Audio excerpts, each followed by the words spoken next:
الرحیم وَإِن كُنتُم جُنُبًا فَاطَّهَّرُوا۔ اللہ تعالیٰ جل جلالہ فرماتے ہیں کہ اگر تم ناپاک ہو تو خوب پاکائی کرو۔ یہاں سے غسل کے احکام سمجھ میں آ رہے ہیں، غسل کے فرائض کیا ہیں اور غسل کی سننیں کیا ہیں۔ غسل کے 3 فرائض ہیں، ایک کلی کرنا 3 بار، سنت یہ ہے کہ اس کے اندر غرغرہ کیا جائے، اور ناک میں پانی ڈالنا یہ فرض ہے، اور تیسرا فرض یہ ہے کہ سارے جسم کو دھویا جائے۔ غسل کا طریقہ کیا ہے، کس طرح کیا جائے، سنت غسل کیا ہے۔ حضرت اماں میمونہ رضی اللہ تعالی عنہ نبی کریم صلی اللہ علیہ وسلم کا غسل اس طرح بیان فرماتی ہیں کہ سب سے پہلے ہاتھ دھویا جائے گا، اور اگر غسل خانے سے باہر کسی جگہ پہ غسل کیا جا رہا ہے تو بسم اللہ پڑھ کر نیت بھی کی جائے گی، اور بسم اللہ کر دونوں ہاتھوں کو کٹوں تک دھویا جائے گا۔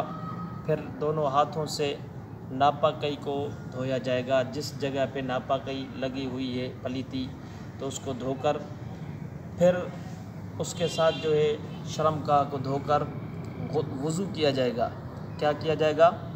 وضو کیا جائے گا، جس طرح وضو کیا جاتا ہے سارا وضو، اور اسی ہی دوران غرغرے بھی کیے جائیں گے، ناک میں پانی بھی 3 بار ڈال دیا جائے گا، اور پھر اس کے بعد جب غسل بھی ہو گیا، وضو بھی ہو گیا، اور اگر اسی جگہ پر غسل کر رہا ہے جہاں پانی جمع ہو رہا ہے تو پھر پاؤں کو نہیں دھویا جائے گا۔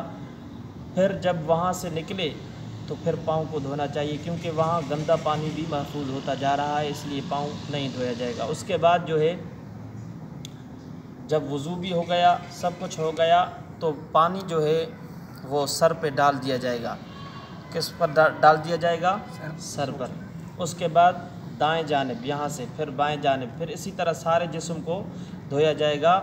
اور نبی کریم صلی اللہ علیہ وسلم نے فرمایا غسل اس انداز میں کیا جائے کہ کوئی بھی جسم کا ایک بال بھی جو ہے نا وہ خالی نہ رہے۔ اگر خالی رہا تو پھر اس کی وجہ سے اس کو عذاب ہوگا اور اس کا غسل نہیں ہوگا۔ اگر مرد کے بال بڑے ہیں، رکھنے تو نہیں چاہیے، اگر کسی نے رکھے ہیں تو پھر اس کو، اگر چوٹی لگائی ہوئی ہے تو چوٹی کو کھول کر پھر اس کو دھویا جائے گا، یہاں تک کہ پانی اس کے جڑوں تک پہنچ جائے، یا داڑھی ہے داڑھی کے جڑوں تک بھی پہنچائے، یا مونچھیں ہیں اس پر بھی۔ اور اسی طرح اگر کوئی عورت ہے، اس کے بڑے بال ہیں اور ان بالوں کو عورتیں اکثر باندھا کرتی ہیں، تو پھر اس کو اگر پانی اس کے جڑوں تک پہنچتا ہے تو پھر اس کو کھولنے کی ضرورت نہیں ہے۔ اسی طرح غسل کیا جائے۔ اور اگر بہتر یہ ہے کہ غسل خانے کے اندر کوئی لنگی یا کوئی کپڑا پہن کر جو ہے نا غسل کیا جائے، ننگا ہو کر غسل نہ کیا جائے۔ اگر کرتا ہے تو پھر جائز ہے، لیکن اچھا طریقہ نہیں ہے۔ اللہ تعالیٰ جل جلالہ ہم سب کو دین حق سمجھنے کی توفیق عطا فرمائے۔ السلام علیکم ورحمۃ اللہ وبرکاتہ۔